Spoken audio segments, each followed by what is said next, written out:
Assalamualaikum warahmatullahi wabarakatuh. Sebelumnya izin memperkenalkan diri, nama saya Agnia Yolakira. Saya dari kelas Biologi A.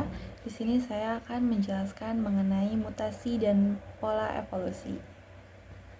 Jadi mutasi sendiri itu merupakan perubahan yang terjadi pada materi genetik, baik pada RNA maupun DNA pada suatu organisme yang dapat menyebabkan beberapa hal. Nah, dari situ mutasi itu dibagi menjadi 3 kelompok. Yang pertama itu ada mutasi positif, mutasi negatif, dan juga mutasi netral. Nah, mutasi positif itu merupakan mutasi yang menyebabkan atau memberikan keuntungan dan manfaat bagi organisme tersebut dalam beradaptasi dan hidup di lingkungannya.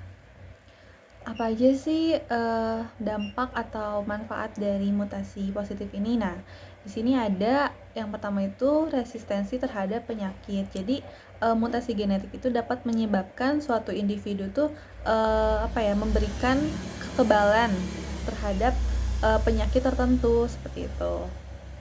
Kemudian yang kedua itu di sini ada adaptasi. Apa sih yang dimaksud dengan adaptasi? Jadi organisme itu dapat beradaptasi dengan lingkungannya, baik dengan lingkungan yang ekstrim, karena mereka mengalami mutasi, jadi memungkinkan mereka untuk mempertahankan, menghasilkan protein-protein tertentu dalam tubuh mereka gitu, sehingga mereka dapat beradaptasi, sehingga organisme tersebut tuh dapat beradaptasi di lingkungannya. Dan yang ketiga itu ada efisiensi metabolisme.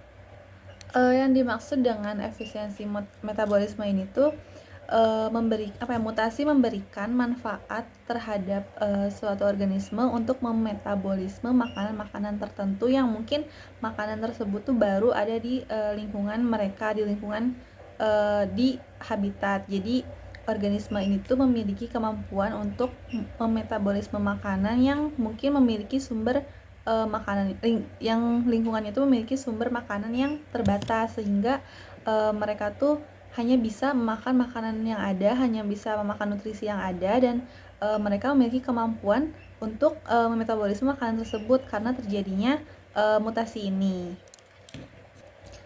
Selanjutnya ada mutasi negatif. Mutasi negatif itu merupakan mutasi kebalikannya dari positif. Jadi mutasi yang memberikan dampak yang buruk bagi organisme. Mutasi negatif ini tuh dapat memberikan dampak yang buruk pada misalnya terjadi gangguan pada protein yang dihasilkan, dan juga dapat mengganggu fungsi gen pada suatu organisme. Nah, contoh dari mutasi negatif ini tuh yang pertama itu ada rentan terhadap penyakit. Jadi mutasi negatif ini tuh dapat menyebabkan suatu organisme rentan terhadap penyakit karena sistem kekebalan tubuhnya yang mungkin tidak kuat, sistem kekebalan tubuhnya itu yang menjadi melemah karena terjadinya mutasi ini. Dan yang ketiga itu dan yang kedua itu ada penyakit genetik. Nah, mutasi negatif ini tuh dapat menyebabkan penyakit genetik karena jika satu individu mengalami mutasi negatif ini, nantinya mutasi tersebut tuh dapat diturunkan secara genetik terhadap keturunan-keturunannya. Contohnya tuh seperti sindrom seperti itu. Dan yang ketiga itu ada kelainan. Nah, gimana sih mutasi dapat menyebabkan kelainan pada suatu organisme? Jadi mutasi itu dapat menyebabkan kelainan. Kelainannya itu bisa berupa bentuk atau kecacatan pada suatu organisme tersebut, baik pada hewan maupun pada manusia, karena terjadinya mutasi ini. Dan yang ketiga itu ada mutasi netral. Nah, mutasi netral ini tuh tidak memberikan keuntungan dan juga tidak memberikan kerugian terhadap suatu organisme yang mengalami mutasi ini. Nah, mutasi netral ini tuh terjadi pada suatu DNA yang tidak terlibat langsung dalam pengkodean protein, sehingga hasilnya morfologinya itu tidak merubah apapun, tidak merubah baik dari segi fungsi maupun morfologinya. Nah, mutasi netral ini tuh dapat diturunkan kepada generasi berikutnya, kepada keturunannya, tetapi tanpa efek pada populasi, jadi tidak menyebabkan apa-apa terhadap populasi. Nah, salah satu contoh dari mutasi netral ini tuh terjadinya perbedaan warna, variasi warna pupil mata pada manusia.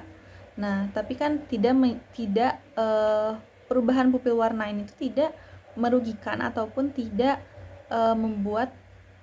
memberikan manfaat yang signifikan terhadap suatu organisme, terhadap manusia ini. Jadi disitulah disebut netral. Nah, kemudian dari mutasi ini tuh berkaitan dengan evolusi. Apa aja sih kaitannya? Nah, di sini ada 3 poin kaitannya. Yang pertama yaitu sumber variasi genetik, yang kedua seleksi alam, dan yang ketiga itu evolusi drift genetik. Nah, pada sumber variasi genetik ini, jadi mutasi itu menyebabkan beberapa individu itu memiliki variasi pada genetiknya. Jadi menyebabkan perubahan dalam bentuk fisik, perilaku yang nantinya itu diturunkan kepada generasi-generasi berikutnya, sehingga muncullah variasi baru. Dan yang kedua itu ada seleksi alam. Nah, mutasi yang termasuk ke dalam seleksi alam ini tuh biasanya mutasi negatif. Karena apa? Karena dari mutasi negatif ini kan menyebabkan kerugian terhadap suatu organisme. Nah, biasanya organisme yang mengalami mutasi negatif ini tuh tidak akan bertahan lama untuk kelangsungan hidupnya, tidak bertahan lama, sehingga akan punah, akan mati. Jadi mengalami seleksi alam yang disebabkan oleh mutasi negatif.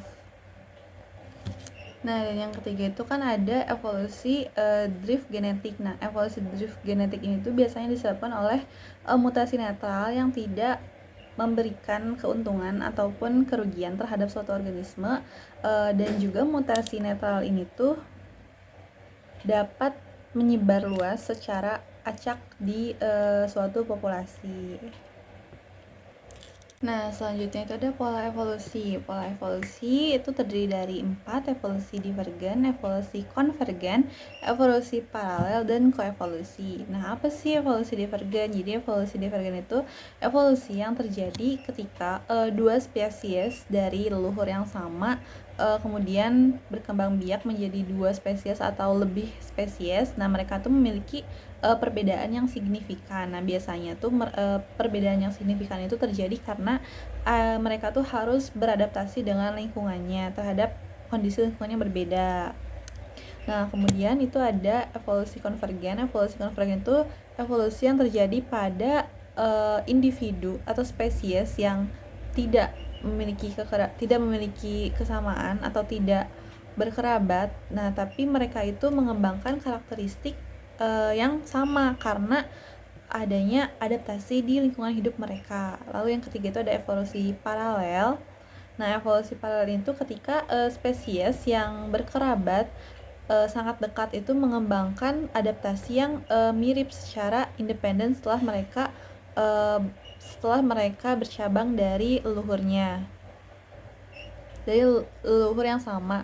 Kemudian yang terakhir itu ada koevolusi. Koevolusi itu ketika 2 atau lebih spesies saling mempengaruhi dalam evolusinya. Tetapi biasanya ini tuh terjadi pada spesies yang memiliki hubungan yang sangat erat. Contohnya itu seperti predator dan mangsanya. Mungkin sekian yang dapat saya sampaikan. Mohon maaf bila masih banyak kekurangan. Wassalamualaikum warahmatullahi wabarakatuh.